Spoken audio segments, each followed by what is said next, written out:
Après sa première aventure, périlleuse mais fructueuse, Sindbad revint à Bagdad, où il vécut d'un certain temps dans le luxe et l'abondance. Pourtant, la flamme du voyage brûlait encore en lui, comme une braise sous la cendre. Un après-midi, alors qu'il observait les voiles des navires au port, son cœur recommença à battre avec ardeur. C'est ainsi qu'il entreprit son deuxième voyage, encore plus étrange et dangereux que le précédent. Le départ et l'île mystérieuse, Sindbad, embarqua avec un groupe de marchands étrangers et navigua pendant de nombreux jours sur une mer agitée. Les vents d'Est les menèrent vers des archipels étranges, où les habitants portaient des chapeaux d'ivoire et jouaient aux dés avec des coquillages. Après près de 2 semaines, ils accostèrent sur une grande île recouverte de forêts luxuriantes et de sources d'eau douce. C'était un véritable paradis, rempli d'oiseaux chanteurs et de fleurs odorantes. L'équipage décida d'y passer la nuit. Mais avant l'aube, un rugissement assourdissant retentit dans la jungle. La terre trembla, les oiseaux s'envolèrent, et les arbres se courbèrent, comme sous une force invisible. Une silhouette immense apparut alors. Un roc, l'oiseau mythique, aussi grand qu'une montagne, avec des yeux brillants, comme des pierres précieuses, et des griffes d'acier. Paniqués, les hommes s'enfuirent dans toutes les directions. Sindbad trébucha et se retrouva au pied du nid gigantesque de l'oiseau, où se trouvait un œuf de la taille d'une petite maison. Terrifié, il crut sa fin venue, mais à sa grande surprise, le roc se contenta de pousser un cri perçant avant de s'envoler, le laissant indemne mais tremblant.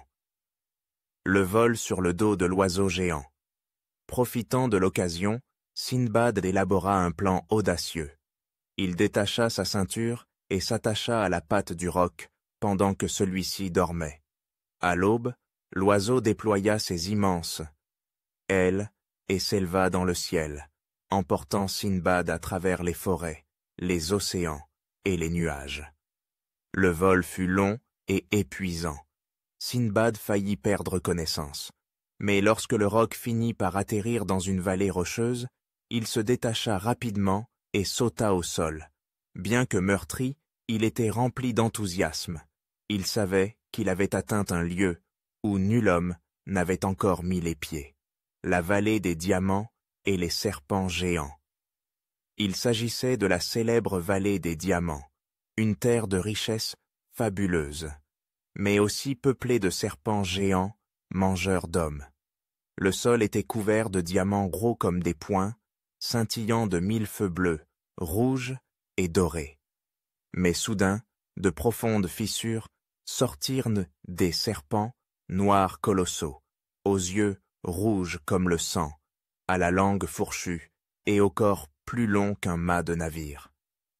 Pétrifié, Sindbad se réfugia sur un rocher élevé, espérant survivre à la nuit.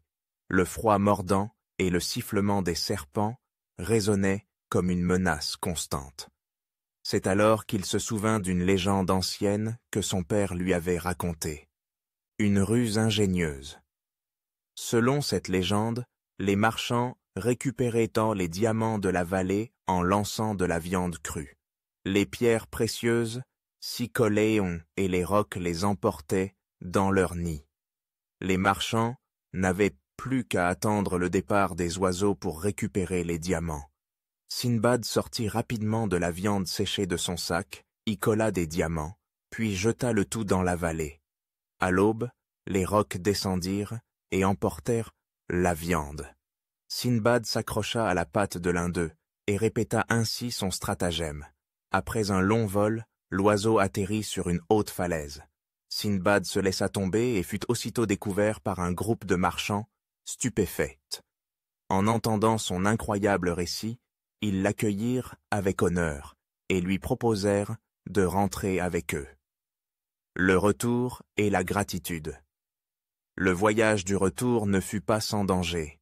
Des pirates attaquèrent le navire et volèrent une partie de la cargaison.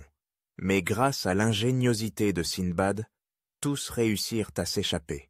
De retour à Bagdad, Sindbad rapporta des sacs remplis de diamants. Il fut accueilli en héros.